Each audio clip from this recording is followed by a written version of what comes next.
Morning. I'm going to call this April 12th regular meeting of the Mason County Board of Commissioners to order.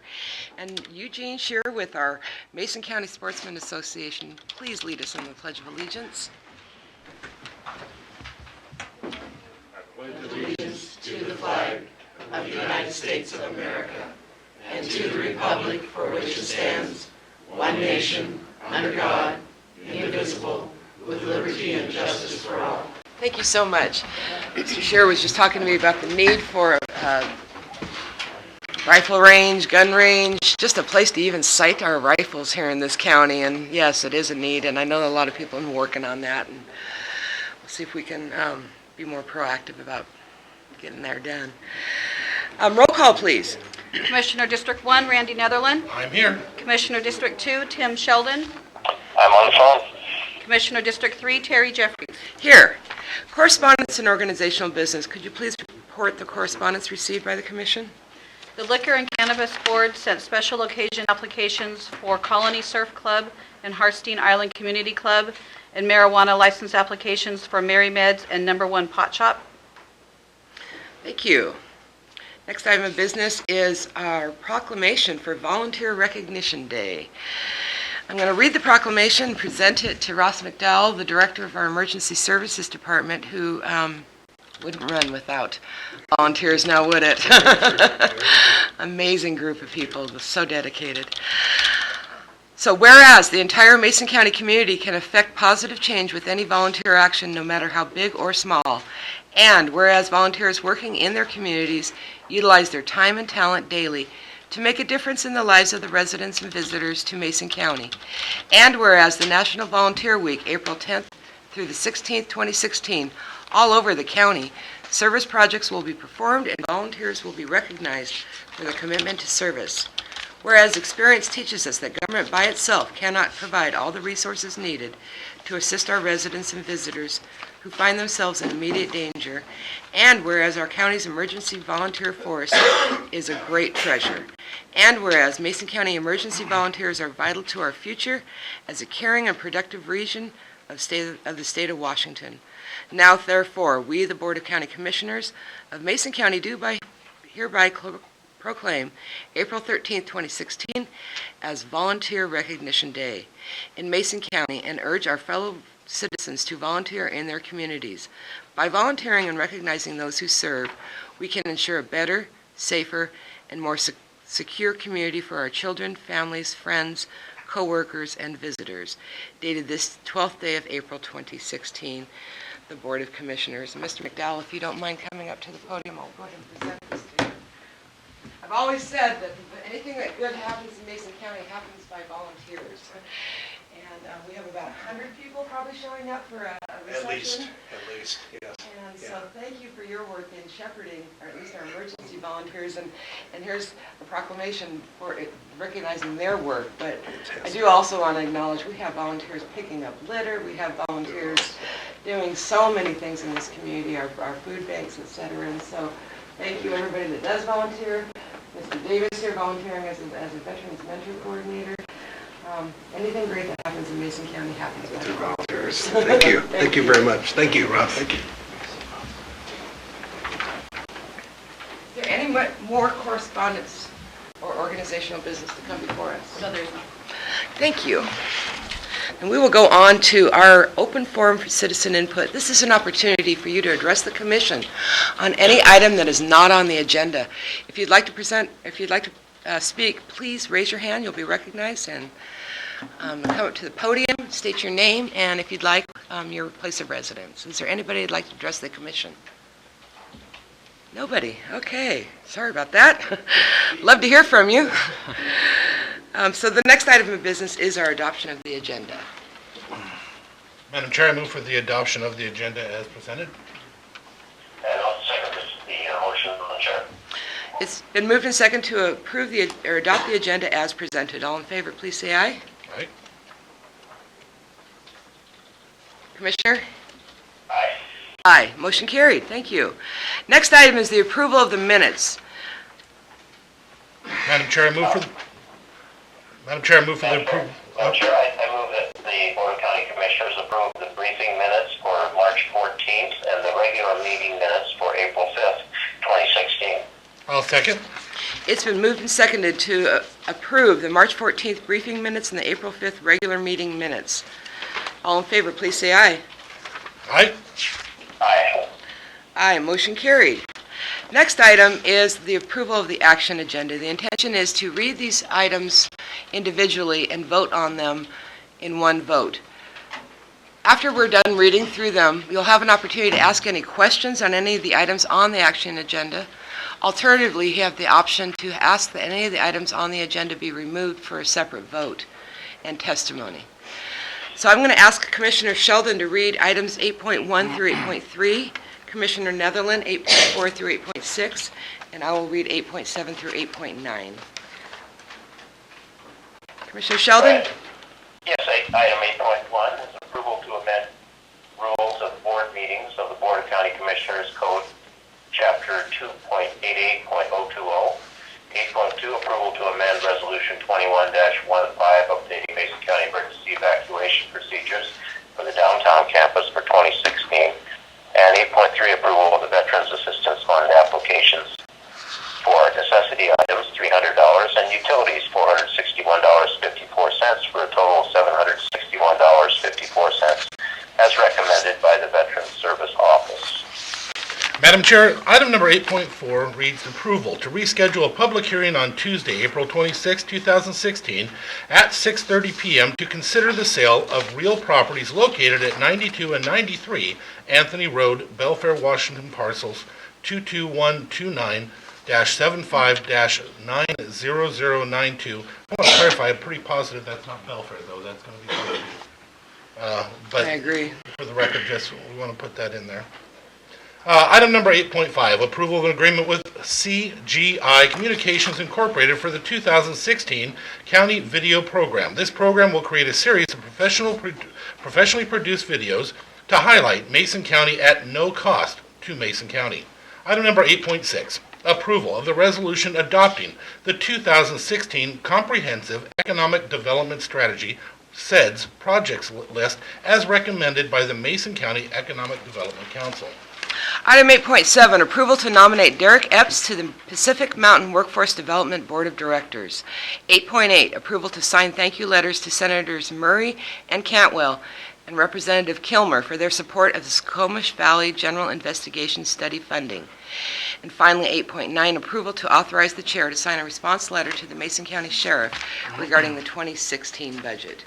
Is there anybody in the audience that has any questions on any of the items just read? Commissioners, are there any questions? Yes, Madam Chair. Okay. Since I was away Monday, I didn't see the amended rules. How does that read now? The rule that you're proposing to adopt. Okay. So thank you very much for the language you offered. We have proposed and will be voting on changes of the rules of the board. Okay, where are we? Under number 7 on page 2 at the top of the page. Board members may participate in meetings via conference call or video conference. It is recommended that participation in regular board meetings via conference call or video conference be limited to no more than 4 times per calendar year per commissioner. Additional participation via conference call or video conference is subject to approval by a majority of the board. So effectively, there is let's see, are we requiring that? A recommendation that we limit your conference being able to call in 4 times. However, if you need to extend it beyond the 4 times, with the approval of the full board, that could be done. So it gives a flexibility, and I thank you for that language. Is that the language you were hoping for? Yes. Yes, Okay. thanks for amending that. Okay. One thing I'd like to add, though, I think the rules of the board are very similar to what I experienced with the rules of the Senate. They're adopted each 2 years, every 2 years when there's a new election. So I think that as we go forward, these are rules of the board, this board, and a new board would have the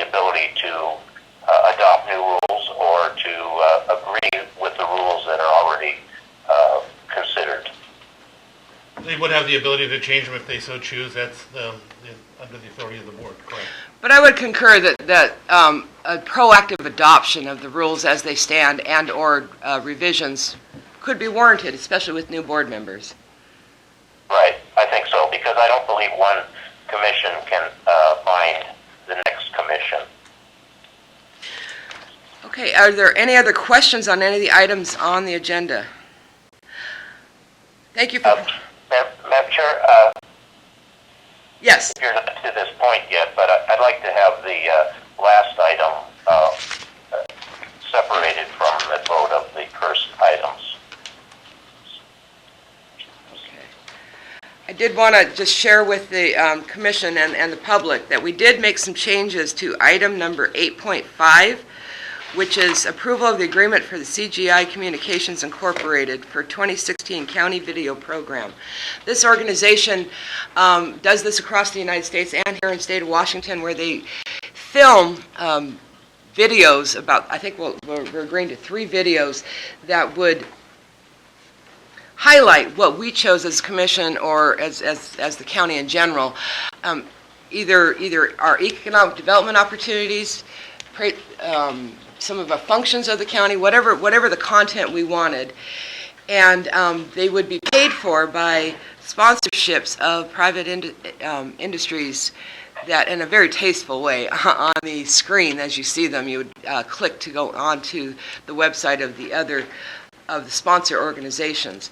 It was requested by a very active advocate for the disability community, and I know that's not a good term sometimes. Somebody once told me that we should call them we are all temporarily abled people, because at some point we'll always be disabled, who's very interested in making sure that our websites are ADA compliant, and we did add language in our contract that we'll be approving since it was distributed for the public to review that does guarantee that we will have closed captioning on these videos for people that are hearing impaired. Okay, so we have a request to remove item 8.9 for a separate vote. Is there any other request to have any items pulled from the agenda, the action agenda, for separate vote? Hearing none, I would entertain a motion. Madam Chair, I move for the adoption of the action agenda 8.1 through 8.8. We're excluding 8.9 for a separate vote. I'll second the motion, Madam Chair. It's been moved and seconded to approve items 8.1 through 8.8 on today's action agenda. Is there any further discussion? Hearing none, I'll call for the vote. All in favor, please say aye. Aye. Aye. Aye, motion carried. Item 8.9. There's some disagreement between the Sheriff's Office and the Board of Commissioners on the budget appropriations. Let me find that, sorry. On the budget appropriations made for 2016, and there was a press release put out by the Sheriff's Office kind of sharing their view on the budget, and I think we felt as a commission that this necessitated a response. Rather than go out as a press release, this is a letter directly to the sheriff. As a board, we normally would, we should approve any action in a public meeting for signature of the board, and would like to ask if there's anybody that would like to testify on this issue. Mary Jean Herbacek. I'm Mary Jean Herbacek, and I'm a resident of Mason County. I looked yesterday, and there wasn't a copy in the read-ahead. So what exactly? It was put on late in the day because it was that morning where the board agreed to put on the agenda, so it got on in the afternoon. So is there a possibility you could read it now so I could find out what's in It's a it? 5-page letter. Okay, then that kind of really points out. And then I'll ask the commission if they would like it to be read out loud. More than welcome to. 5 pages. You could also give her a copy of it. I'd be more than happy to get you a copy. I'd like to keep it in front of me I while think we it would vote be on it. appropriate to ask the people who were attending, if maybe they wanted to hear it because they're the ones that would have to invest their personal time. That's kind of unusual. Would you? Well, You I in was agreement just to that? disappointed that I wasn't able to read it yesterday, and I don't check your website after work hours, generally. I expected to see it today. Commissioner Sheldon, do you have any objection to me reading the letter?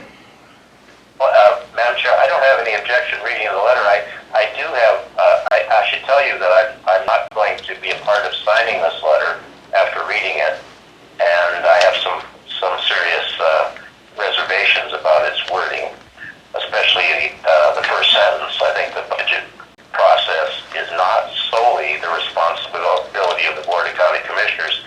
I think it's a shared responsibility with all the electeds and department heads and the Board of County Commissioners. But so I have some serious issues with the letter, and I do not want my name attached to it as it reads now. Why don't I read page 1? Okay. And, We'll go back and forth. Okay. wait a minute, I don't think I erased a page. Okay. Sheriff Salisbury. The Mason County budget process is where the rubber meets the road. Managing the resources and expenditures of the entire county and is solely the responsibility of the Mason County Board of County Commissioners. This is how the BOCC implements its programs. We prioritize the needs of the citizens by utilizing its resources. The process begins with a request by the elected officials and departments to the BOCC for resources to meet their individual agency needs, their preliminary budget. Then modifications are made to the preliminary budget prior to the adoption. During the process of negotiating the desired expenditures with available revenues, while managing overall program priorities, in this process, a complete understanding of expenditures is essential, including a desire to prioritize needs versus wants.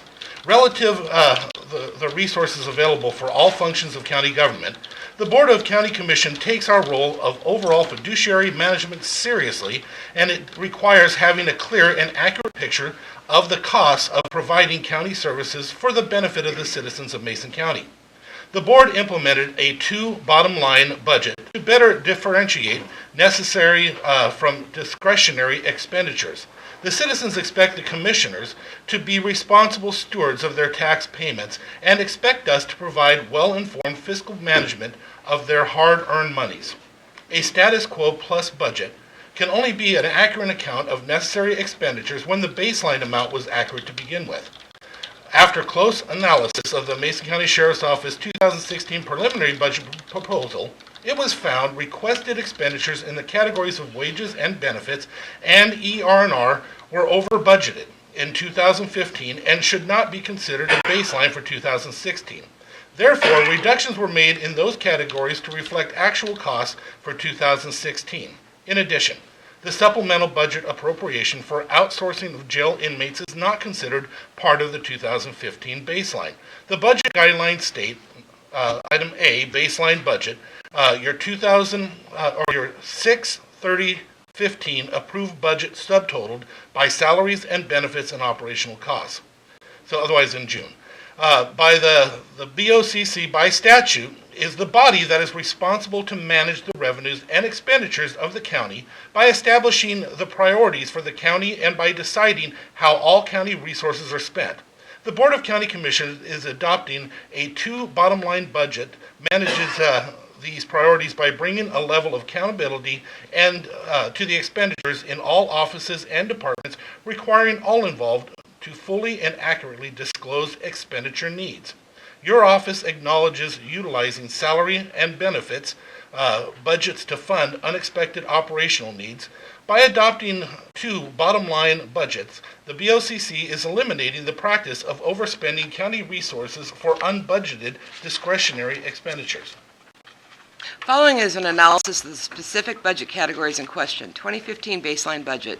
Your office contends the 2015 budget was $13,228,277 and should be used as the base upon which the 2016 budget should be considered. Your 2015 adopted budget on June 30th, 2015, defined by the budget guidelines as the baseline, was $12,849,357, not $13,228,277. The $378,920 difference reflects an exigent, one-time and unexpected budget supplemental increase. By definition, a one-time unexpected expenditure which a budget supplement is designed to address is not a recurring expenditure and should not be summarily added into subsequent budgets without due and proper consideration. In any case, $300,000 was added to your 2016 budget to address jail inmate outsourcing in 2016. Wages and benefits. Your office contends the adopted 2016 budget did not adequately fund $420,513 in costs incurred in the contractual obligations committed to by the BOCC in their negotiations with the Sheriff's Office Employees Guild deputy sheriffs. Your office is requesting payroll expenditure increases of $420,513 to your 2015 baseline budget, bringing your 2016 payroll costs to $10,753,012. The Mason County Auditor's Payroll Office confirmed our finding that the 2016 payroll cost for your office will be $10,327,599. The actual cost of your payroll for your 2016 adopted budget per the Mason County Auditor's Payroll Office was accurately budgeted and does not require additional funding. Equipment rental and revolving costs. You contend the 2015 ER&R budget was not overstated $100,000, and the 2016 Sheriff's Office budget does not require a $100,000 reduction from your 2015 budget base. The 2015 Public Works ER&R rate for your office was $461,729. The 2015 ER&R rate budgeted was $587,300, $125,571 higher than the Public Works rate. The 2016 Public Works ER&R rate is $474,794,000, $16,065 more than the 2015 Public Works ER&R rate, requiring a reduction in the 2016 Sheriff's Office ER&R budget of $112,506, and then there's some math here to show that difference. Also, the math is showing the funding of your office. The 2016 adopted budget for your office was calculated as follows. Baseline budget, $12,849,357. Wage and benefit contracts, zero. ER&R adjustments, negative $100,000. Income, inmate outsourcing, positive $300,000. Patrol vehicles, positive $375,000. New Bodine deputy, positive $83,000. Loan installments, positive $164,000. Total budget, $13,671,357. 2016 adopted budget was $13,759,259. So above the directed increase was $87,902. Courthouse security and litter programs. Recently, your office announced that you are releasing, transferring the courthouse security and weapons screening programs and the litter control program back to the Board of County Commissioners. Courthouse security and weapons screening. Your 2016 preliminary budget request for the courthouse security and weapons screening program was to staff 3 community service officers at $192,434. The program was fully funded at $192,434 for the 3 community service officers in the 2016 budget. However, due to the lack of available staffing, the actual cost of the courthouse security weapons screening program is not salaries and benefits, but rather professional services, as a security company is providing these services at present. If your office had presented a budget that requested the additional funding required for courthouse security and weapons screening, it would have been considered by the Board of County Commissioners. But since you did not, these issues could not have been resolved during the budget process. The Board of County Commissioners is still willing to meet with your office to discuss your needs and identify these excess costs and meet all the financial needs of this very important program. Your undersheriff stated on 2/18/16 that this security service costs $17,000 per month and amounts to $205,000 a year. Based on the contract, the daily cost to service security is $772.82 daily. Considering 251 days of service needs in the year, the annual cost is $193,979 for service from 8 a.m. to 5:30. Any overtime the courts may require is at a cost of $76.50 per hour for an armed and an unarmed security guard. Not knowing how much may be needed for this, but estimating 2 hours per week may require an additional $7,956, which is 76.5 per hour times 2 weekly, 52 weeks a year, $7,956, for a total of $201,935. The two bottom line budget restrictions your office from encumbering the operations component of the budget without proper funding. Your office was asked to submit a budget transfer forms and to brief the Board of County Commissioners with the issues regarding the staffing as well as the need to continue the professional services contract. This briefing did not happen. However, in efforts to not allow invoices to go unpaid, the Board of County Commissioners approved the transfer to operations from salaries and benefit components of the 2016 budget for courthouse security and weapons screening. Litter collection program. In the 2016 preliminary budget, your office did not request any funding for the litter collection program at all.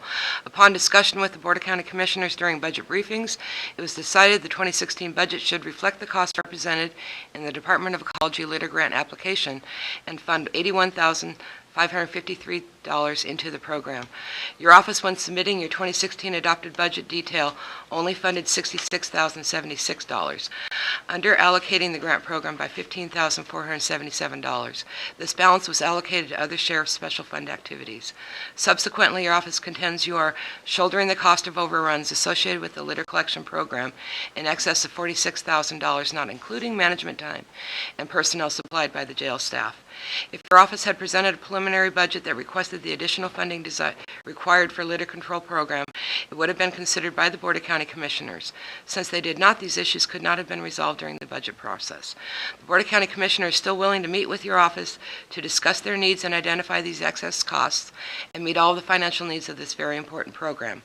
With all this said, we do not want to distract from the fact that your office has, in the last 8 years, with limited resources of the county, increased its staff by 11 employees, a 12% increase, 95 to 106, reopened the precinct and Belfair, replaced 75% of an aging motor vehicle fleet, added corporals for mid-management support to your chain of command, increased command staff salaries to levels matching comparable counties, added video cameras to all vehicles, received Washington Association of Sheriff and Police Chief accreditation, successfully negotiated a deputy guild contract, which was approved by guild participants after mediation and neither implemented nor forced into practice by the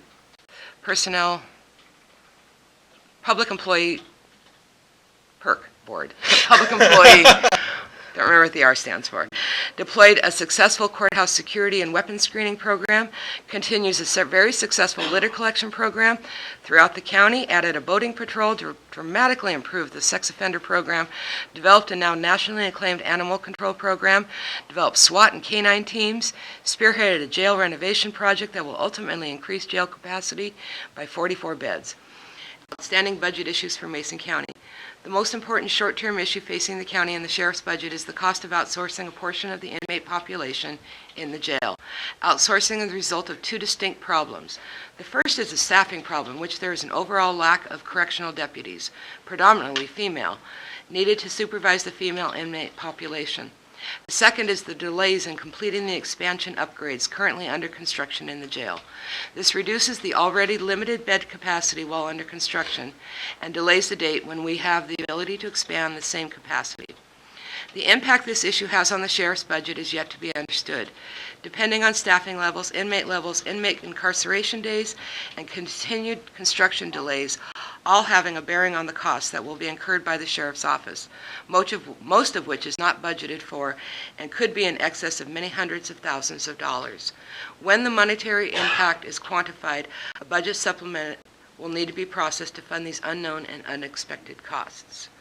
Did you want to start that one? The midterm issues facing Mason County is the ability to manage the impact of the economics of the county as a whole. and how each department functions within that framework. It is the absolute responsibility of the Commission to project, guide, and manage the finances of the entire county and balance public safety, public health, public services in an economic environment where jobs and job security in Mason County are still a problem and criminal justice is still underfunded. The leadership of the Board of County Commissioners is necessary to direct the conversation, necessary to face these issues and develop solutions to them, then submit them to the public and respond to the wishes of its citizens. The real issue is the need to address the long-term criminal justice needs of this community as it relates not just to the sheriff's office, but to the courts, alternative sentencing, alternative courts, the prosecutor's office, indigent defense, probation, and juvenile justice. As identified by the Criminal Justice Advisory Task Force recommendations, a criminal justice center is needed in Mason County to expand the capacity of the jails, the courts, probation, and other public safety demands. This is going to take a public conversation to recognize the desire of the citizens of Mason County to fund a criminal justice center, utilizing either a levy, a lid lift, a criminal justice sales tax, and or long-term general obligation bonds. These revenue sources will need to be discussed as a possible funding mechanism. It is the sincere desire of the Board of County Commissioners to have this conversation with the Sheriff's Office. The Board of County Commissioners were elected by the citizens of Mason County to make decisions for the well-being and safety of our community. Lest we not forget, we need to trust the decisions they make, discuss them in a public forum, identify solutions, and react accordingly for the betterment of those who live in Mason County. No one body of government is perfect, but the goals are the same: protection and pride in our community. Our goal is to make Mason County a safe place to call home, an economically vibrant community, and a place to be proud of. Is there anybody else that would like to testify on this issue? Under Sheriff Barrett, Mason County Sheriff's Office. I'd like to just comment briefly that this letter, if the second portion in which communication and projecting the needs, goals, and objectives of the county, the latter part of the letter is absolutely fine. We have no contentions with that. That's exactly how government should be working and what the citizens expect. I have problems with the language in the very front end. In our release, we had 5 categories that we asked about funding in. We didn't provide narratives. We just said this dollar amount isn't matching with this dollar amount. In the 3.5 weeks since, a long narrative ripe with your beliefs on how things happened don't square up with what we believe factually through the preliminary budget process, which was a 90-page document we prepared and never were allowed to deliver. There are many other assertions in here that don't square up with the records, whether they were briefings at the board level, discussions at the budgetary level. We started briefing for supplemental costs for the jail back in April of 2015. We knew that those costs were going to be large. They ended up being close to $700,000. A supplemental at the end of the year for the $300,000 was authorized, but then we didn't get to count that into your budget instructions, which was only the 630 operating. Those unused wages and benefits that we talk about, they covered many of these operations, requiring less supplemental requests to be done. The bifold budget instructions that came after the fact to us, when we're doing nearly a $14 million budget, in order to stop gears and just know all the ramifications of a change in budget process and get it done in a week or less, that's difficult to do. We knew there were going to be all kinds of anomalies. The boating fund is just one of them. So my problem is this: in 3.5 weeks, nobody has contacted us to talk about this issue, to try and get clarifying events before a long letter was authorized. I agree with the last 2 parts. That's the way business ought to be going. It's where we should be doing. But the first pages, we have all kinds of data and other facts that can either offset what the board's asserting or what is written in here. So I would say before you go out and print something, perhaps we should do what the latter part says, which is sit down and actually discuss where those differences are, why they occur, and what we need to do about them. Thank you. One thing I'd like to, Undersheriff, one thing I'd like to add on that, it would have been nice, you're correct, if we could have had a better discussion. But that isn't how it was chosen to go, not by our action. You guys decided to do it through a press release, dump it on us. You didn't have conversations with us. It was your choice. The sad part about this, right now, that I'm sad about is, I was hoping that we did it as a conversation. It was meant to go to the sheriff. I don't like how we're doing it right now. This is not the way I wanted it to be. The way we wanted it to be was a conversation, but the way it works in county government sometimes is these things happen. It has to be public. If somebody's going to sign it on behalf of the county, it has to go forward. And then it ends up being read, which I'm very uncomfortable with, but it's the way it works. We can have a conversation anytime. You know, we have briefings. Anytime you would like to sit down and talk with us, just like back then, we would have sat and talked with you. We've never denied that. The only time there was ever an issue was when all the paperwork was not turned in for a budget review by the commission, as every other department had done. And we could not meet with you on information that we didn't even have in front of us yet. Because we flat didn't even have information in front of us. And the presentation that you put on, I was there. Remember, I did show up. And it was 90 minutes, I think it was longer than that. But even with that being said, that was not what the budget meetings were. That was a discussion between the commission and the departments to try and work out how to do the budget, not for a proposal. As you guys said yourself, the intention was to do it and bring it out to them publicly and get the people involved and show us that way and teach us that way. It wasn't a budget negotiation. You had a different agenda at the time. Now, it may have worked or may not. I don't know. But I do know that that's not how we can do it as a commission. We have to look at the numbers, then we discuss why the difference in the numbers is needed. And then we make the decision based on whether or not we can justify those numbers. Because we can't just give over money just because somebody says so. In everybody else's, they had a narrative to explain what they were asking for. And again, you know, everybody did it. And we'll agree on numerous points as to what you just said. That 90-minute presentation, we were provided and allotted the same amount of time that a $1 million or less budget program has, the $14 million budget program has. There was much private and public consternation about our preliminary budget. The sheriff and or any other elected official by law can submit their preliminary budget as they see fit, which the sheriff chose to do. Then you negotiate backwards. But our allotted time for that presentation in which he submitted his lawfully provided budget was canceled on him, and then rescheduled when everybody knew he and his staff was already obligated to a WASPIC obligation that they'd already paid for that training. So we can sit and go back and forth about the differences all day long, okay? My point is this: right now, we identified things. The numbers aren't squaring up. We've done 3 months of analysis of our budgets, contractually, outsourcing costs, car issues, all these things. And the sheriff rightly came here saying he does not believe that the budget directed by the board will meet, by the end of the year, what is necessary. That's what has to be hammered out and discussed, and that's what we're trying to do, and that's why we brought that document over in very simple terms, to get the discussion going. But we didn't hear anything for 3.5 weeks to be able to try and have that discussion. I'm sorry, Undersheriff, but you didn't just bring that document over. You dropped it on us without any pre-warning again, and you did it to the press and everything else. It was in a briefing, sir. To make it, I know, without any pre-warning. You just dropped it on us without us getting a chance to look at it and understand it.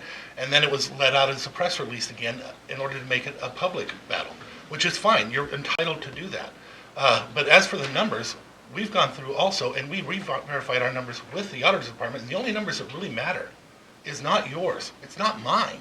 It's not the sheriff's. The county's numbers are the only ones that matter, and they're the only ones that count. When the auditor comes in, that's the only one that they care about, not your opinion. And I would love to sit down with the person in the auditor's office that came up with those numbers and how they came up with those. And we could all sit down together.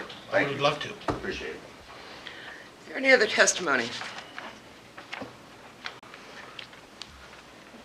Mary Jean Hrabacek. I didn't get to finish. I just asked about the reading. Oh, my apologies. I guess this discussion in the past has just pointed out one thing, that there's a failure to communicate. And that's something that, as elected officials, all of you need to sit down and do, because the citizens shouldn't have to even listen to all this stuff. This is stuff you guys are paid to do. The other thing that I think that the citizens need to be aware of, and that I know that the commission is aware of, is that the sheriff can't say who gets arrested in this county. The sheriff can't say who gets put into jail. The sheriff can't say who's going to get sick and get a $100,000 bill for a heart operation while they're in custody. But the sheriff, by law, is responsible for any debts incurred by the sheriff's office. So if he has to make adjustments to his budget because the money isn't coming from another place or isn't there, then I think that's his responsibility. After that, he comes to you. But short of that, he's doing what he's supposed to do.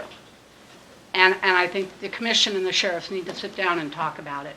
Thank you. Mary Jane, I would agree with you, and as you know from me, I'll sit down with anybody, even if they're yelling at me. That's what I do. They could yell right at my face, and I'll still show up and do it again. So I'm willing to, at any time. Is there any other testimony? Pardon me? Commissioner Sheldon, are you still on the phone? Yes, I am. Okay. I just want to make a comment. Can you hear me? Yes, I can. I'm going to make a comment first. I just wanted to make sure you're there. Hadn't heard from you. Yes, I'd like to make one as well. No, okay. The budget instructions issued out in June indicated it would be a two bottom line budget, operations and maintenance, salaries and wages. So it wasn't a surprise in the 6 months ensuing. I'm told that that was the norm in this county up to about 2009. So it's not a new and novel idea. I think our letter explains why it was important, and I do think it was important for us to outline the biggest difference right now. All the language we're talking about, the biggest difference in my mind is that wages and benefits were overstated by $420,000. That ER&R was overstated, over budgeted by $100,000 in 2015. Shame on all of us for not catching that in 2015. But to move those wrong numbers to another budget and call that your baseline is just not responsible. All the other pieces there, the fact that jailing, outsourcing our inmate population is going to cost a lot of money. We acknowledged that as a commission by putting in $300,000 into the budget for 2016. This is a new cost to us. I think that was historically around $20,000. This is a very new cost for us, and I believe that we stepped up and said, yes, we acknowledge we have a problem in the jail, and you're going to need at least $300,000. Our hope was that we could manage within that $300,000, but as Ms. Hrabacek says, the sheriff does not get to decide, how many people get arrested, and we're hopeful that we can manage that outsourcing. It could get, I'm told we're on par for $1 million a year this year. But those are the two issues, those are the three issues I really wanted to highlight that are important for me. Wages were overstated, ER&R was overstated to a total of about $520,000. That's not an amount to sneeze at. And the two bottom line is just a function of how can we make sure we know what does it cost to run this county, wages and benefits, operations and maintenance. Personnel is a huge cost in this county. We've got to make sure we know what the true cost is of personnel and to run this county. Are there any other comments or deliberations? Commissioner Sheldon? Hello? Yes, I'd like to make a comment. Can you hear me? Yes.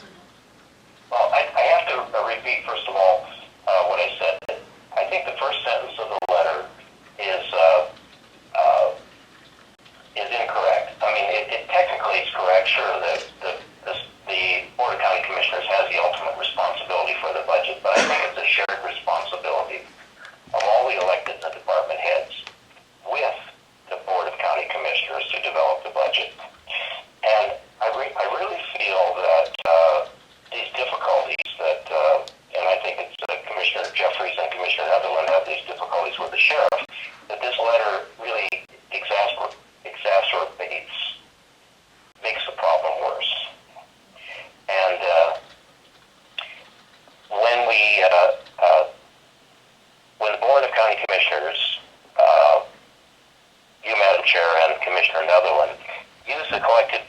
we, you are including me, and I don't want to be included as a signator to this letter.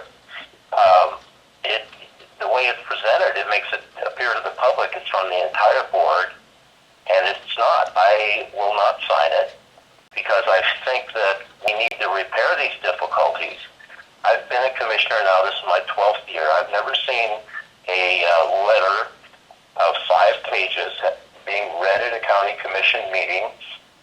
It's more like a dueling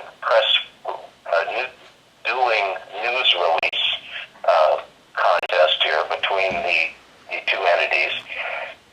There is some common ground here, and the common ground is the public. They need to be served, and I think the commission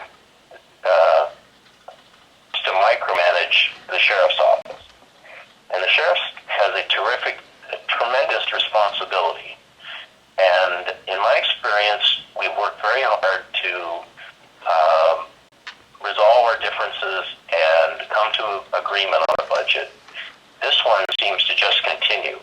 And I'll note that I did not sign the budget instructions in June, nor did I vote for this budget.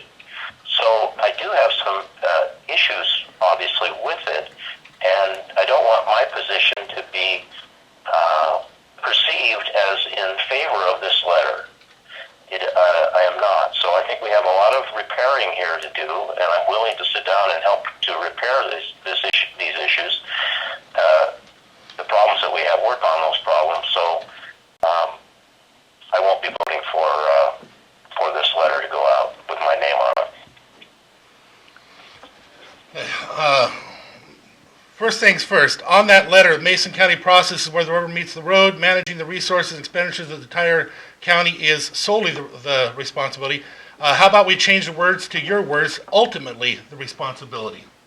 There's Commissioner Netherland, there's a lot in this letter I disagree with. Okay. That's one sentence that I picked out, obviously, from the very first, which sets a bad, I think, a very strident tone between the Board of County Commissioners and the Sheriff's Office. Changing one sentence is not going to change this letter.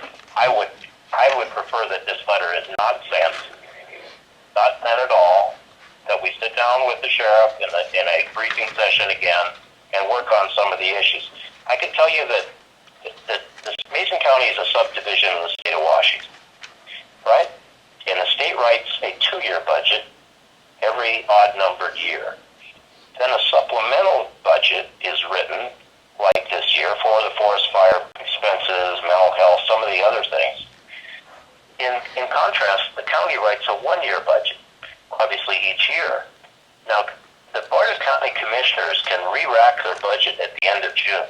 They could, at 6 months, as we're nearing now, we just finished the first quarter, we can adjust the budget because, first of all, we have many positions that have not been filled. The Journal just wrote a very long article about all the positions that have been vacated, and now we're looking for new people to fill the positions. So we have saved a lot of money.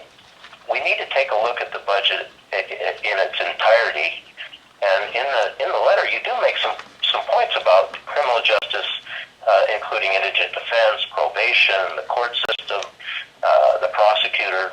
We need to make some adjustments, and I think that would help us go a long way here if we took another look at this budget. But I just think changing one sentence is not going to change my position, but I'm not going to vote for this letter. Thank you. And that's fine. Commissioner, there's been many times where there's been comments that I've said that you say you take offense to. And I got to make use your own line on that. You use the term micromanaging.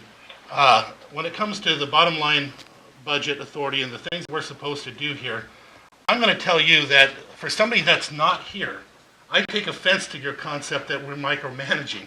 Your idea of micromanaging might be showing up for work, sir. You need to actually be here and be part of these conversations. I can expect that you don't sign these things. Okay, you don't sign them. A lot of the times you don't sign them because you're not here. But we do our work. We show up every day and put all the efforts. When these numbers came into the public, it was very clear that there was a necessity to get the county's numbers, not my numbers, not Commissioner Jeffrey's numbers, the county's numbers out to the public, so that the public can make their decision. The idea of the bottom line, the two separate bottom line budgets, just to share with you and the public, is not that we want to micromanage, but we have to keep control over certain aspects of it. I'm going to give you an example. In the sheriff's department last year, in unexpended wages, there was about $550,000. Okay? That's $500,000. Where'd the money go? I do not think that it in any way went any place bad or wrong. But in a budget process, we need to tell the people where this money is spent. We can't just give anybody an amount of money like that and say you can spend it how you think fit. There's a public process for a budget. And $500,000 is a lot. And that was a good year last year. We as a commission see this issue and say we have to fix it and just make it accountable. Show the people where the money's going. That's why we have a budget process. That's why we're demanded to have a budget process. If we do not show the people where the money is, why don't we just come together and just start writing out checks according to how we want? We can't do that, and neither can any other department. This whole thing has hurt some of the other departments, and there's some flaws in how we've done it, but we had to do something. Right now, I know that this restriction has made it a little harder on places like the auditor's office and stuff, because they need to depend on using some of that money that they would use as wages more easily. And I'd like to put something together in the near future, and we've had some discussions on it, on giving them amount of money of those wages they could use for whatever funds are necessary, so they don't have to come to the commission for everything. But bear in mind, they're not completely without the ability to use funds anyway. In different departments, they have a smaller amount they use for operations. At the sheriff's department, we're talking about $3.2 to $3.8 million that they still have budget line authority on, that they can still cut the check how they want, and we can't do nothing about it. So it's not like we've just stopped them from being able to maneuver or to handle. We do have to be accountable to the people. I have people ask me all the time where the money is. I wouldn't know, and we should know. Again, I think they used it for good stuff. I have no doubt about that. But I still have to answer to the people, and so does everybody else. The governor himself does not get $500,000 or $1 million that he can spend however he wants. So neither can our sheriff or any other department. But again, I'm not saying they did anything wrong. This is the way business has been done for a long time. But my job as a commissioner is not to run and just get reelected. My job is to do the job, which is to protect that money and make sure it's spent accordingly. So with that, the reason for this letter was not to call them out or to beat anybody up, but to actually have a response to the numbers, because if we are silent completely, then the public just has these other numbers, and that's all they go off of. And those numbers are incorrect. We've had them verified and double-checked. They're incorrect. The county's numbers are the only numbers that matter.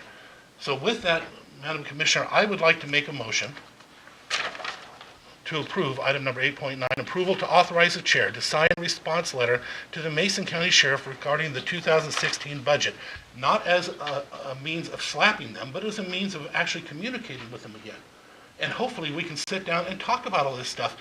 Nobody's done anything wrong on this side, but we have to account for all these things. And if there's a need, we need to fix it so they can maneuver the money how they need to within the framework. Madam Chair? There's a motion on the table. Yes, Madam Chair. I'd like to amend the motion to have the letter signed by the chair and Commissioner Netherland, and Commissioner Sheldon be allowed to decline to sign. The commission is the commission. I'm sorry. Okay. There's no second to your amendment, or no acceptance from the motion maker of your proposed amendment. Is there a second to the amendment on the table? I'm not going to second the motion then, because Commissioners, you are not providing me a voice. Okay. So I'm going to second the motion. It's been moved and seconded to approval to authorize the chair to sign a response letter to the Mason County Sheriff regarding the 2016 budget. Is there any further discussion? Yes, Madam Chair, there is. I think this can be resolved amicably. I do not see the benefit in writing a letter which is basically a response to another press release. In 12 years as a county commissioner, I've never seen relationships this poor between commissioners, you and Commissioner Netherland, and another elected official. public deserves better. Wow, I can tell you, Commissioner, I can remember your relationships with Linda Ring Erickson and other people throughout the years I've read the paper. So, it's unfortunately, it's You unfortunate. can take shots at me if you want. Okay, but okay, I'm not gonna sign Okay, your we're letter. not gonna get personal here. I'm just not gonna sign your letter. Thank you. And you were not asked to sign, it was authorizing the chair to sign. It's been moved and seconded to approve authorize the chair to sign a response letter to the Mason County Sheriff regarding the 2016 budget. All in favor, please say aye. Aye. Aye. Any nays signify by saying aye No. or no. Motion carries. That takes us, we have no public hearings. It takes us to item number 10, other business. Item number 10.1, Community Services Director position. Mr. Kenny, would you please approach the podium?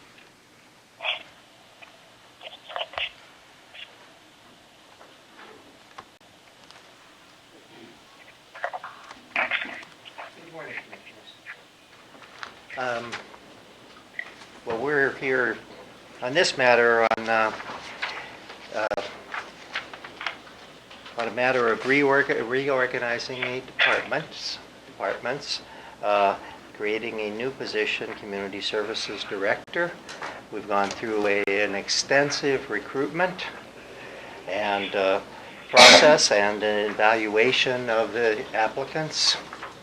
And basically it comes time to ask the commission, if there are any candidates, and I would ask you to name the candidate for Community Service Director. Any candidates which you would authorize Human Resources to negotiate an offer of employment. Okay? We would need to poll each of the commissioners as to their name and preference as to Community Services Director. Okay. Commissioner Netherland, do you have a name you would like to forward to offer a position for Community Services Director? Yes, I do. David Whitten. Commissioner Sheldon, do you have a name that you would like to forward for Community Services Director? David Whitman. And I concur with David Wyndham as a top choice and authorize the Support Services Director, Mr. Bill Kenny, to negotiate a hiring arrangements. Yeah. Congratulations, Mr. Wyndham. We look forward to it. I just want to share with the community a little bit about him, if that's okay. Could I make one point Please. for the sake of the citizens? This authorizes the negotiation of an offer of employment. This is not the hiring or the appointment that would need to be done by a subsequent action of the Board of County Commissioners. But we, of course, need to know if the candidate is still available and would accept the position if so offered. So there would need to be a subsequent action of appointment if we can come to those terms. Madam Chair, I'd like So- to- Mr. Kenny, could you speak a little closer to the microphone, please? There is no microphone. Okay. Madam Chair, I'd like to make a comment. We've had some incredible applicants. It was breathtakingly satisfying to interview these people. There was one that had no background in county government at all, but made it almost to the very, very last decision because it's just so incredible, the person. But I want to say that my recommendation, finally, it was a hard decision, but it came down to having county experience because that one of the other ones in particular was just so spectacular.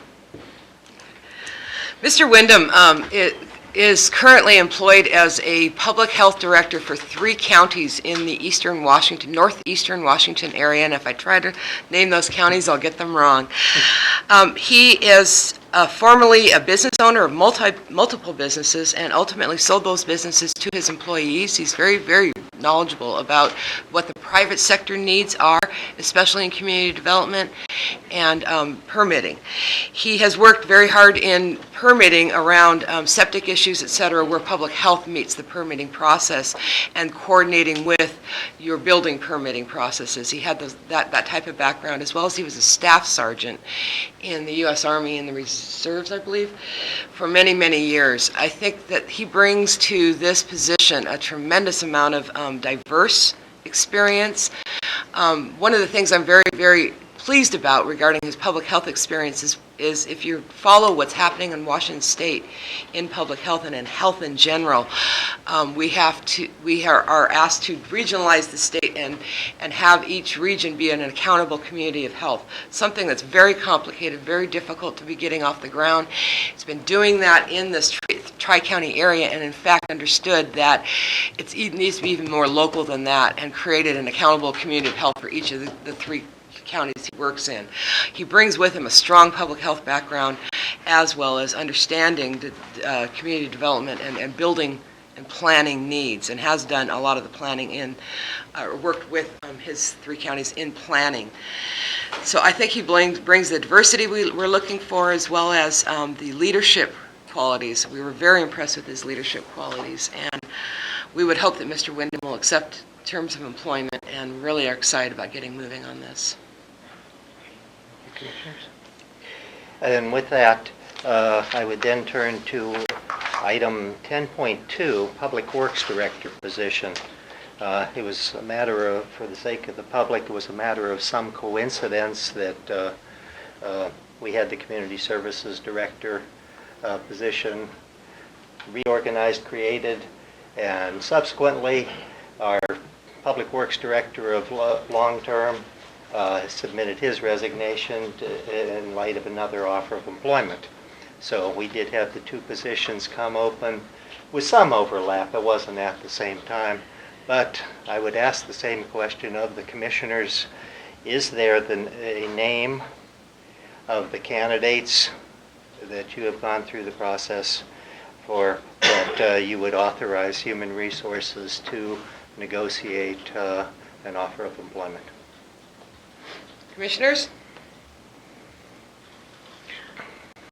Madam Chair, I will put the name forward of Jerry Houth.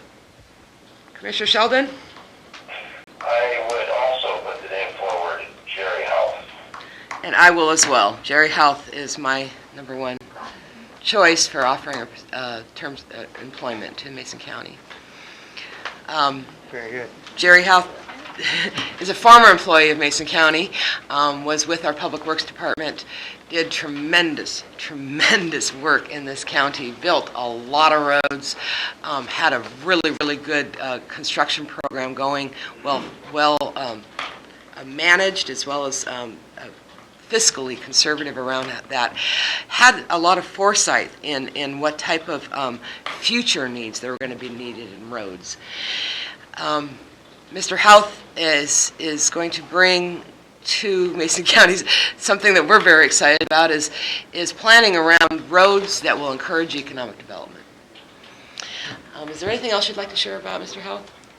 Again, as you said, he was well-rounded. The things that he knew about our history and some of the questions that I had of why they didn't go forward were answered in some of those interviews, some of the things I've seen as a lifelong resident here. Very impressive. But again, though, we had another one that was extremely impressive. It was an honor to interview both of them, but this knowledge and this memory and the opportunities that come with this just couldn't be overlooked. We had to go a certain way. Commissioner Sheldon, did you have any comment? Madam Chair, I'm looking forward to working with Mr. Houth again. I worked very closely with him for many years when I was the Economic Development Council Director, 18 years. He brings a lot of skills to the job. Obviously, I love the fact that he's a long time resident of Mason County. I think we should be hiring more people that are residents of Mason County. He's currently working with the city of Bremerton, and I certainly hope that he accepts our offer and returns to Mason County. Thank you. Well, I want to thank our Human Resources Department, Mr. Kinney, Diane Zorn, who's stood in on some of our interviews, as well as Frank Pinter, who stood in on interviews for the Public Works Director in Mr. Sheldon's absence. So this was a very, very, very good process, and we're looking forward to being able to offer employment, or to accept and bring them on board as soon as possible. Is there anything else, Mr. Kenny? I do have one other matter, Commissioners, and this is, I don't know that this is the best time, or if it should fall under directors' reports, but I do have one other matter that this does seem like an opportune time to bring up. I have discussed this potential individually with the Commissioners over recent weeks. And after much reflection, I've decided to retire from the position of Support Services Director at Mason County. That would be effective May 31st of 2016. In that way, I can continue with some of the outstanding issues. As you're aware, there's been a variety of personal and family issues that that have been priorities to me. As recently as last week, as you know, my mother was in intensive care, and so I have made this decision with some great reservation and reluctance. I would first say it's been an honor and a privilege to have served in this position. I greatly appreciate the support and encouragement of the Board of County Commissioners. I have to commend to the Board of County Commissioners the expertise and contribution of an exceptional support services leadership team.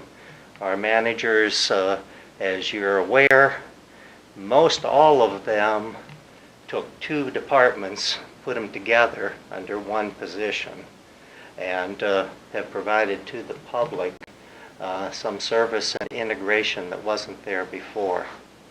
So I think while there remains much to do, I think that the exceptional employees of Mason County are well up to the task. And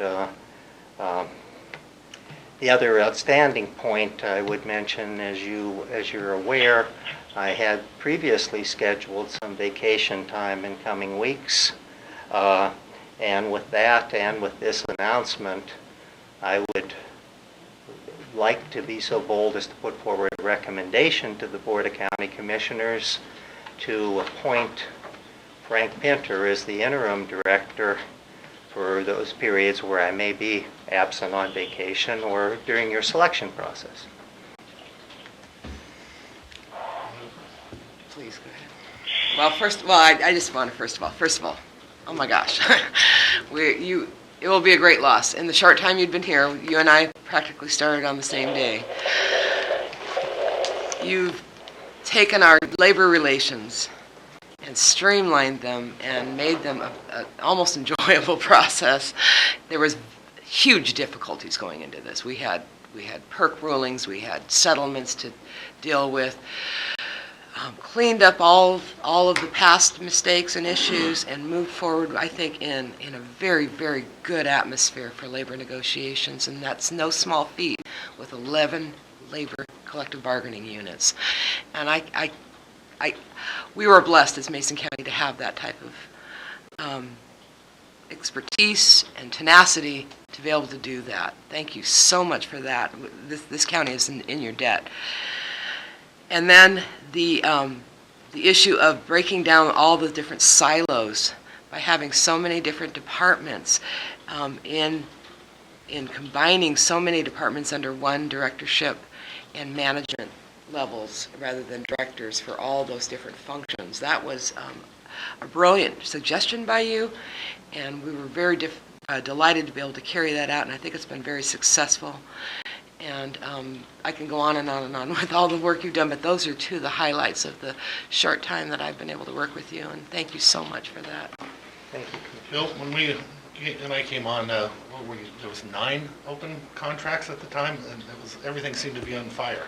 I can remember, we had that perk ruling, we're asking all the departments to give back money and not use money, and then we found out there was an issue because the past commission had paid all those employees on the perk ruling as independent contractors, and so we had to overcome that and fix that, and then we found out that there was issues with the ER&R that we could be $3.2 million we have to come up with because of the past commission's mistakes in the way they had done that. We made it through all that together and worked through all that process. We had the auditor telling us, you can't have emergency management in public works anymore. You can't have the IT in public works. All these different departments that had been shifted off in order to utilize the money elsewhere had to be brought back, and you were instrumental through every part of that. So again, I'm going to thank you for that same purpose. Thank you, Commissioner. So I commissioners, with your concurrence, I think we should plan to take up an interim director. Does Tim want to say something about Bill first? I need him to weigh in. Tim? Commissioner Sheldon, I'm sorry. Are you there? Yes, I am. Did you have any? I also want to compliment Bill on his service for the county. I really appreciate that very much. I don't reflect too much on past commissions. I think they're all different, and they all have different issues to deal with. But Bill, I certainly appreciate your work with the individual employees to work on salaries and comparable jobs. That's a tough thing to tackle, and you did that. And I think you, as Commissioner Jeffries and Evelyn have spoken about, you've done a fine job for us, so thank you very much. Thank you, Commissioner. Thank you for your service. If you want, Madam Chair, I'll move that we appoint Frank Pinter interim director. Commissioner Sheldon, are you willing to second that I will motion? second the motion. It's been moved and seconded to appoint Frank Pinter as interim director, starting while you're on vacation even? Starting immediately as community services director. Is there any further discussion? Mr. Pinter, are you okay with that? Did we just add some to your workload? Is there any further discussion? All in favor, please say aye. Aye. Aye. Aye. Big shoes to fill, Mr. Pinter. Okay. Well, thank you very much. That takes us to we have opportunity for department heads and elected officials to address the public. Is there any department heads or public elected officials that would like to address the public? I do want to say congratulations and speak on behalf of WSU Extension and our Economic Development Council and a private nonprofit called Enterprise for Equity is successful in receiving a community development block grant for micro enterprise training and the seed of a micro loan fund for people that wanted to do some startup businesses. Do you recall the total amount of the award? $292,000. So some of that money goes towards the training, and then another amount goes for the actual revolving loan. So this is a revolving loan. The idea that this would keep on going, and we could find other opportunities to seed and fund this, keep this fund going. But we have tremendous entrepreneurial opportunities in this county, especially around two particular industries I'm key on, and tourism and aquaculture, and I think that this could be a phenomenal opportunity to grow businesses up from the ground here in the county. We talk a lot about recruiting in and relocating businesses in here, but as anybody knows, the majority of jobs in the United States of America are provided by small businesses. So if we can encourage entrepreneurship through this, this is a phenomenal opportunity. Thank you for everybody that worked on that. So then we'll go on to board reports and calendars. This is an opportunity for us to share with the public where we have been meeting, who we've addressed, how we've represented the county on other boards and commissions that we serve on as representatives of Mason County. Commissioner Sheldon, would you please start? Yes, I can be brief too. I know you've had a long meeting. I was at the briefings last weekend in our county commission meeting, and one of the things that was I discussed with Melissa McFadden is our lack of a preventative maintenance program at the North Bay wastewater facility, and I appreciate the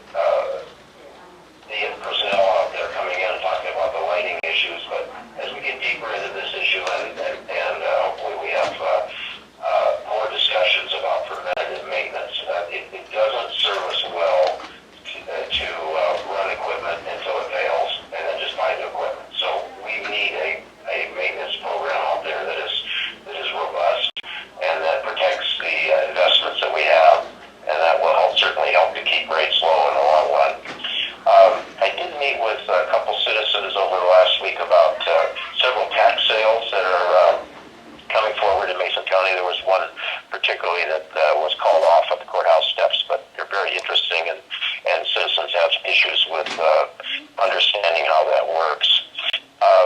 Obviously, yesterday I wasn't able to attend the briefings, but I did have a conversation with Marv Voskol, and Marv is part of the residential community at the end of West Hanks Lake Road out by Mill 3. With the previous commission, we had some conversations about that road, and now that Simpson Lumber has left the county, basically the road is owned by Simpson Lumber Company, but Green Diamond is also still a user, but not as much of a user as they were before. So I told Mr. Voskol that hopefully the board could sit down with him in a briefing session and with our public works people, look at some maps and try to come up with some ideas that would maybe fit the present situation instead of what we had before out there. And just lastly, I want to say that I've had several complaints about marijuana sales at a particular medical marijuana facility that will not get a license on July 1st. So some of the complaints range from underage individuals purchasing marijuana there, young people coming in with merchandise and trading merchandise for marijuana, and some of this merchandise may be stolen. I have no knowledge of that, but I think we have to have another conversation about what's going to happen on July 1st when the new law comes into effect. The Liquor and Cannabis Board is not really geared up for enforcement like they were when they were just a liquor board. So that's a conversation I've been having with them as well. So hopefully we can work on these issues all together. So that's my report, Commissioners. Thank you. Commissioner Sheldon, just to let you know, I had communications with the person who will be doing the enforcement in this area before, because of the issues that we have to try and do something about it now. He's assured me that after that July date, that he will step in and actually come in and they will do something about these ones that are illegal. Up until then, he says he won't because it's still too cloudy, so he can't get involved. But he does assure us that he'll come in and do something about it and shut him down, him and his group. After, I'm trying to think of his name. Is it Pete Townsend? Liquor Control Board? Yeah, no, Who does Cannabis this individual Control, work which is... for? Pardon? Who does this individual work for? The Cannabis Control Board. Okay. Well, my conversation with them yesterday didn't indicate that they were very, very geared up for enforcement. But I hope this individual can help us. Me too. He's the one that represents this region on the enforcement, so hopefully he does. Okay. So for me, last week, I had my first real vacation and missed meetings last time. The only ones I've missed, I've always done twice by phone. But it's my first one in 3.5 years, and it was really weird missing it. But I went on vacation. I took my family to Victoria, and we had a wonderful time, and it was almost 80 degrees up in Victoria, and sunshine. It was great, but still accomplished a few things during the week. I had the ACA, Allen Community Association meeting. I met with and had a meeting with the Masons. I met with a group of developers in regards to a large proposed development in North Mason. I met with a couple of the Kitsap County Commissioners in regards to transportation issues. I went to a Rob Gelder function. Food and Fellowship, I had a meeting with Mason Transit Authority, a bunch of their employees. I didn't know that's what I was having with them. It started out with one, but when I got there was a lot. And it ended up being a different conversation, and then that brought us back to briefings. And then we had an impromptu executive session that came at the end, that became scheduled at the end to talk about labor relations yesterday. Then I have a meeting after this with a citizen that was here in the audience in regards to some of the enforcement issues with health. I met with some developers in regards to the sewer plan to see or I'm meeting with some developers in regards to the sewer plan to see where we're at. I have a meeting with the Hood Canal Coordinating Council. We have a roundtable for the forest products. I will try to be there, but I'm also going to be at another meeting that morning with the developers for pre-application thing that they're doing. The Housing Coalition meeting, Mason Transit Authority is having a hearing. Somehow I missed that, but they're having it here in regards to some of their routes. Graduate of Distinction meeting for North Mason School District with some people. The Economic Development Council, PRTPO, Peninsula Regional Transportation and Planning Planning Organization. North Mason residents that are going to be affected by the bypass that live in the housing development that's up there have asked for me to come and meet with them, and so I will be meeting with them at the North Mason School District, and that brings us back to our briefings and then our regular meeting. Great, thank you. Following last week's meeting, I did have a Lodging Tax Advisory Committee meeting. We will be, the commissioners briefed yesterday on the recommendations of that advisory committee. We will be issuing requests for proposals for tourism promotion services and small festival promotion services under one contract, and requests for proposals for visitor information services, and then we'll be asked to approve a contract for production of maps. Let's see, I met with Scott Brewer from the Hood Canal Coordinating Council. I met with the Allen Community Association, updating them on some, and Commissioner Netherland was there as well, updating them on a lot of the issues coming on here in the community. In the county, met with the new director, I think his name is Les Bolton, of the Panhandle Lake facility. And this is a dynamic gentleman, and I think that there's going to be some really great things happening. He's a former director of the organization, the Tall Ships of Washington organization down in Grays Harbor, and so he's hoping to put some more value-added effort there in the Panhandle Lake. Bolton, thank you very much. Let's see, I have been having a lot of phone meetings with Dr. Yu, our health officer, regarding a potential methadone clinic here in Mason County. Also met with Doug Sayin on that very issue. Following today's meeting, I will be attending the graduation. I think this is the first graduation second. In our probation office in district, our probation program in district court, they've started a program called a training program on moral recognition training, which is kind of a training program around understanding the results of the consequences of the decisions you make and the people that are impacted, and just kind of a moral recognition around, if I do this, it's going to affect you this way. These are soft skills that sometimes need to be taught to people at some level, and we have our first graduate this afternoon, and I'll be attending that graduation and bringing with me Colleen Bryant from Maria Cantwell's office, who I'll be meeting with right after that. And then have a MACECOM meeting, and then the forestry roundtable discussions with the industry and the forestry, being led by the EDC, Habitat for Humanity Finance meeting, and then meeting with our prosecutor regarding indigent defense services, and then the Kitsap Pacific Action Alliance, which is kind of one of those health home things, and then the Thurston Mason Behavioral Health Organization meeting, and then the Pacific Mountain Workforce Development Council budget hearing back for briefings on Monday the 18th. Is there anything else to go before the commission at this time? Commissioner Sheldon, do you have any other? Oh, I did want to address that issue you said about needing preventive maintenance for the Lakeland Village or the North Bay Sewer.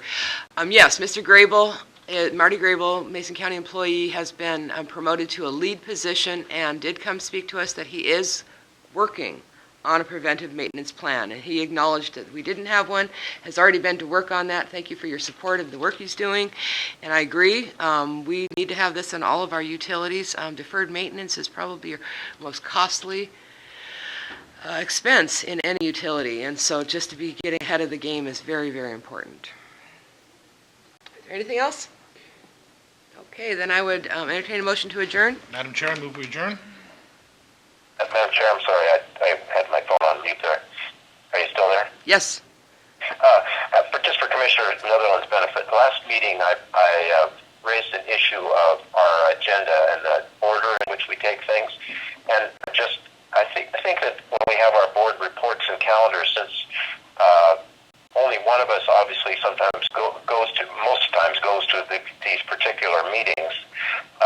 it would be better to have a little time after that presentation to interact with each other about those meetings so that we could get a better just clarification of what happened or how we could all contribute to that effort. So give that a little thought if you could for our maybe one of our briefings. Yes, Commissioner, I have given it some thought. I watched the video of the meeting. Even though I wasn't here, I did watch the video of it. I can't help myself. And, I would like to have that discussion at a briefing. I agree. It's something I've been trying to model for this commission, and with limited success. But yes, I would very, very much like us to discuss what we'll be voting on, how we did vote when we represent the county on these regional boards that we sit on, so that we're all very aware of what's coming before us and we can have input on that. But we might also want to make sure that we save time on our agenda for briefings so we could have long drawn-out discussions where the public doesn't have to deal with our long drawn-out things that have no bearing on everything else they're doing. So we might want to consider both. Okay. We'll ask our put it on a briefing for just function about how this will work. Okay, it's been moved to adjourn. Is there a second? Second. We are adjourned.